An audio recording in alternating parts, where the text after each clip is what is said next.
Video को like करके आगे शेयर जरूर कर देना। बल्कि यहाँ तक अर्ज करूं और बड़ी जिम्मेदारी से अर्ज करूं, जो भी आवाज निकलती है वो अल्लाह का जिक्र है। यानी आवाज आप यूं सुने या यूं सुने, वो अल्लाह का जिक्र है। एक एक जर्रा जर्रा कायनात का अल्लाह के जिक्र में मसरूफ है। लोग फरिश्तों की बात करते हैं, फरिश्ते तो अल्लाह की इबादत में मसरूफ ही हैं, फरिश्ते तो अल्लाह के जिक्र में मसरूफ ही हैं। लेकिन कायनात की कोई शय ऐसी नहीं, बल्कि जिन बुतों की लोग पूजा करते हैं, अगर उन बुतों के लिए लोगों के कान होते तो वो भी सुनते कि वो भी अल्लाह का जिक्र कर रहे हैं, और वो उन पे लानत करते हैं कि लोगों हम तो उसे पूजते हैं और तुम गलती से हमें पूज रहे हो। मेरे आका सल्लल्लाहु अलैहि वसल्लम के दीवानों हर शय अल्लाह का जिक्र कर रही है, तो फिर अल्लाह ने इंसान को अपनी इबादत के लिए क्यों पैदा फरमाया। अल्लाह अकबर। रुकू करने वाले रुकू कर रहे हैं, फरिश्ते तो रुकू में हैं ही, लेकिन जितने चौपाए हैं वो सब रुकू के अंदर मौजूद है।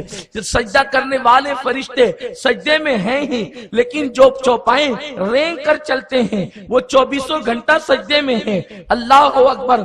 क़याम करने वाले फरिश्ते क़याम तो किए हुए हैं, लेकिन ये जो दरख्त या वो जानवर जो आपको अल्लाह अकबर पूरे कद से खड़े हुए नजर आते हैं, वो सब हालत क़याम में हैं, पैदाइश से लेकर के मौत तक के। फिर अल्लाह रब्बुल इज्जत को आखिर किस इबादत की जरूरत थी? इसलिए कि वो तो इबादतों से जरूरतों से पाक है, उसे किसी की जरूरत नहीं। फिर उसने क्यों कहा कि हमने इंसान और जिन को अपनी इबादत के लिए पैदा किया? क्या उसकी इबादत न हो रही थी? निकलता हुआ सूरज उसकी इबादत कर रहा है, डूबते हुए डूबता हुआ सूरज उसकी इबादत कर रहा है, खिलती हुई कलियां उसकी इबादत कर रही है, शफक का जमाल उसकी इबादत कर रहा है, उफक की सुर्खी उसकी इबादत कर रही है, सितारों की अंजुमन उसकी इबादत कर रही है, चौपाए उसकी इबादत में मसरूफ है, फरिश्ते उसकी इबादत में मसरूफ है, हत्ता की जंजीरें उसकी इबादत में मसरूफ है, झटकते हुए छत उसकी इबादत में मसरूफ है, कायनात का जर्रा जर्रा उसकी इबादत में मसरूफ है। फिर क्यों अल्लाह ने इंसान को पैदा किया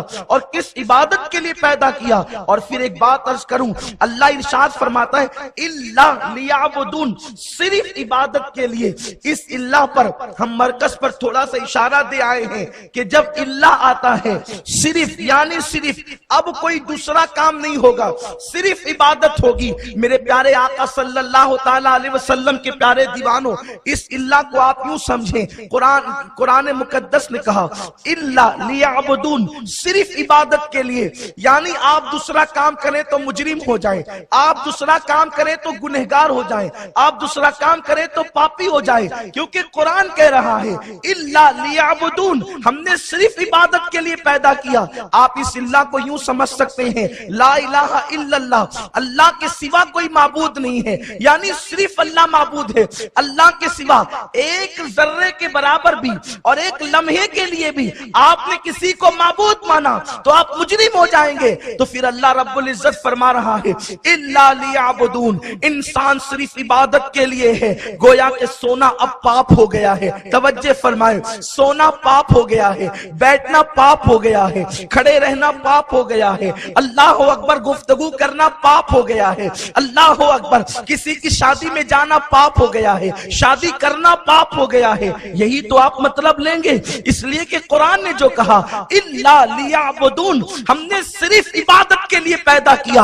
अगर तुम इबादत सिर्फ रुकू को समझते हो तब निकाह करना पाप होगा, अगर तुम इबादत सिर्फ कुरान की तिलावत को समझते हो तो फिर खड़े रहना, बैठना, सोना, जागना ये सब जराइम हो जाएंगे। लेकिन अल्लाह रब्बुल इज्जत ने जिस इबादत के लिए तुझे पैदा किया वो तो 24 घंटे की इबादत है, लेकिन तुझे पता नहीं, इंसान तुझे मालूम नहीं अल्लाह ने तुझे क्यों पैदा किया और किस इबादत के लिए पैदा किया। अगर इबादत का मकसद सिर्फ तेरे रुकू व सुजूद थे तो तुझसे बेहतर सुजूद और रुकू अल्लाह के फरिश्ते कर रहे थे कि उनके रुकू के अंदर न बीवी का ख्याल था, न बच्चों का, न दुकान का ख्याल था, न मकान का, उनके दिलो दिमाग के अंदर कुछ नहीं थे। बल्कि अल्लाह अकबर, हम अगर नमाज पढ़ते भी हैं, जिनकी बहुत मोहतरम और मुकद्दस नमाजें हैं, उनकी नमाजों के अंदर मसाइल पर गुफ्तगू है, उनकी नमाजों के अंदर जो है वो मामलात पर गौर व खौस है, यही सारी चीजें तो हैं। بھائیو اگر اچھا لگا ہو تو لائک کر کے آگے شیئر ضرور کر دینا۔ اللہ حافظ۔